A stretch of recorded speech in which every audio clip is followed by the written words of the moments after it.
يا حبيب الله يا رسول الله يا حبيب الله নাহমাদুহু ওয়া নুসাল্লি আলা রাসূলিহিল কারীম আম্মা বাদ। আমাদের প্রিয় নবী, আমাদের প্রাণের নবী মুহাম্মদুর রাসূলুল্লাহ সাল্লাল্লাহু আলাইহি ওয়াসাল্লাম আমাদের হৃদয়ের প্রতিটি বিন্দু তার ভালোবাসায় সিক্ত। আমাদের অস্তিত্বের প্রতিটি কণা তার কাছে ঋণী। তিনি না হলে বাস্তুহারা মানুষ খুঁজে পেত না আপন ঘর, জান্নাতের ঠিকানা। আধারে ঘেরা পৃথিবী পেত না আলোর সন্ধান। তার চেষ্টা ও সাধনার বিনিময়ে আমরা পেয়েছি জীবনের সর্বশ্রেষ্ঠ সম্পদ ইসলাম ও ঈমান। তার ত্যাগ ও কুরবানির ওসিলায় আমরা পেয়েছি উভয় জাহানে সফল হওয়ার পথ ও পাথেয়। আমরা আমাদের প্রিয় নবীকে আমাদের জীবনের চেয়েও বেশি ভালোবাসি, আমাদের মা বাবার চেয়েও বেশি ভালোবাসি, আমাদের কলিজার টুকরো সন্তানের চেয়েও বেশি ভালোবাসি, আমাদের ধন সম্পদের চেয়েও বেশি ভালোবাসি। গোটা জগতের চেয়েও তিনি আমাদের কাছে অধিক প্রিয়। প্রিয় নবী মুহাম্মদুর রাসূলুল্লাহ সাল্লাল্লাহু আলাইহি ওয়াসাল্লামের প্রতি আমাদের এই ভালোবাসা আমাদের জীবনের সর্বশ্রেষ্ঠ অর্জন। এই ভালোবাসা আমাদের হৃদয়ের আলো, এই ভালোবাসা আমাদের জীবনের সার্থকতা। প্রাণের নবীর প্রতি এই ভালোবাসা আমাদের ঈমান, আমাদের ইসলাম, আমাদের দুনিয়া, আমাদের আখিরাত।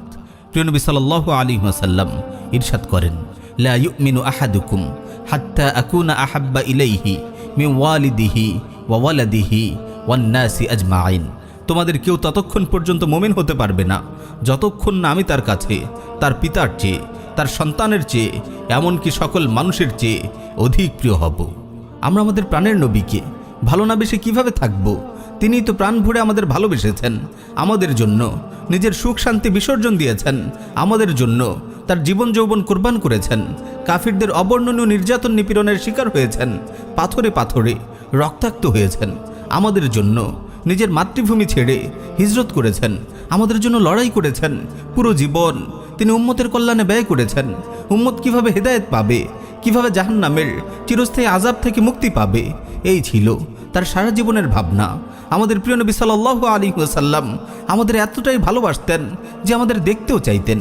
সুনানে নাসাইতে বর্ণিত একটি সহিহ হাদিস এসেছে, একবার রাসূল সাল্লাল্লাহু আলাইহি ওয়াসাল্লাম বলেন, ওয়াদিতু আন্নী ক্বাদ রাআইতু ইখওয়ানানা। আমার খুব ইচ্ছে হয় আমি যদি আমার ভাইদের দেখতে পেতাম। সাহাবীরা জানতে চান, ইয়া রাসূলুল্লাহ, আমরা কি আপনার ভাই নই? তিনি বলেন, বাল আনতুম আসহাবি ওয়া ইখওয়ানি আল্লাযীনা লাম ইয়াতু বা'দ ওয়া আনা ফারতুহুম আলাল হাউদ। না, তোমরা আমার সাহাবী, আমার ভাই হলো তারা যারা এখনও দুনিয়াতে আসেনি। আমি তাদের সাথে হাউজে কাউসারের পারে মিলিত হব। আমাদের নাজাতের কথা ভেবে প্রিয় নবী সাল্লাল্লাহু আলাইহি ওয়াসাল্লাম কত অশ্রু ঝরিয়েছেন। সহিহ মুসলিম এসেছে, একবার রাসূল সাল্লাল্লাহু আলাইহি ওয়াসাল্লাম দুহাত তুলে কেঁদে কেঁদে আমাদের জন্য দোয়া করেন, আল্লাহুম্মা উম্মতি উম্মতি, আল্লাহুম্মা উম্মতি উম্মতি। হে আল্লাহ, আমার উম্মত, আমার উম্মত। হে আল্লাহ, আমার উম্মত, আমার উম্মত। তখন আল্লাহ তাআলা জিবরিল আলাইহিস সালাতু ওয়াস সালামকে বলেন, হে জিবরিল, মুহাম্মদের কাছে গিয়ে জিজ্ঞেস করো তিনি কাঁদছেন কেন। জিবরিল আলাইহিস সালাতু ওয়াস সালাম রাসূল সাল্লাল্লাহু আলাইহি ওয়াসাল্লামের কাছে এসে কান্নার কারণ জিজ্ঞেস করলে তিনি সব খুলে বলেন। তখন আল্লাহ তাআলা বলেন, ইন্না সানুরদিকা ফি উম্মাতিক ওয়া লা নাসুউক। আমি আপনার উম্মতের ব্যাপারে আপনাকে সন্তুষ্ট করব, আপনাকে ব্যথিত করব না। এভাবে জীবনের সকাল সন্ধ্যায় তিনি আমাদের জন্য ভেবেছেন, আমাদের মুক্তির জন্য যার যার করে কেঁদেছেন। এমন প্রাণের নবীকে ভালো না বেশে উম্মতের কি উপায়? মুমিনের হৃদয়ে যখন রাসূলুল্লাহর ভালোবাসা দানা বাঁধে তখন তার জীবন সুন্নাহর আলোকে আলোকিত হয়ে ওঠে। সুন্নাহর অনুসরণ প্রিয় নবীর ভালোবাসার বহিঃপ্রকাশ। আমাদের হৃদয়ে যদি রাসূল সাল্লাল্লাহু আলাইহি ওয়াসাল্লামের ভালোবাসা থাকে, আমরা অবশ্যই নিজেদের জীবনকে সুন্নাহর আলোকে সাজিয়ে নেব। কারণ যে ব্যক্তি রাসূলুল্লাহকে ভালোবাসে সে সুন্নাহকে নিজের মানহাজ বানিয়ে নেয়। তার কথাবার্তা, চলাফেরা, আচার আচরণ, চিন্তা ভাবনা সব কিছু সুন্নাহর রঙে রঙিন হয়ে ওঠে। এমনকি রাসূলুল্লাহর অনুসরণ আল্লাহর ভালোবাসা লাভের উপায়। আল্লাহ তাআলা বলেন, কুল ইন কুনতুম তুহিব্বুনাল্লাহ ফাত্তাবিউনি ইউহিব্বুকুমুল্লাহ ওয়া ইয়াগফির লাকুম যুনুবাকুম। হে নবী, আপনি বলে দিন, তোমরা যদি আল্লাহকে ভালোবাসো তবে আমাকে অনুসরণ করো, আল্লাহ তোমাদেরকে ভালোবাসবেন এবং তোমাদের অপরাধ ক্ষমা করে দিবেন। প্রিয় নবীর প্রতি ভালোবাসার আরও একটি আলামত হলো তার ইজ্জত ও মর্যাদার প্রশ্নে জানমাল কুরবান করার জন্য তৈরি থাকা। প্রিয় নবী সাল্লাল্লাহু আলাইহি ওয়াসাল্লাম আমাদের দুনিয়ার সাফল্যের জামিন, আখিরাতে জাহান্নাম থেকে মুক্তির ওসিলা। তার শাফায়াত ব্যতীত জান্নাতে যাওয়ার কোনো সুযোগ নেই। তাই আমরা আমাদের জীবন, আমাদের মরণ প্রিয় নবীর জন্য কোরবান করি। প্রিয় নবীর ইজ্জত মর্যাদা রক্ষার জন্য আমরা নিজেদের সব কিছু উৎসর্গ করি। মুসলিম সমাজের প্রতিটি সদস্য প্রিয় নবীর ইজ্জতের পাহারাদার। যে কেউ প্রিয় নবীর ইজ্জতে তার নাপাক হাত বসানোর চেষ্টা করে, আমরা তার জন্য দুনিয়ার আলো বাতাস হারাম করে দেই।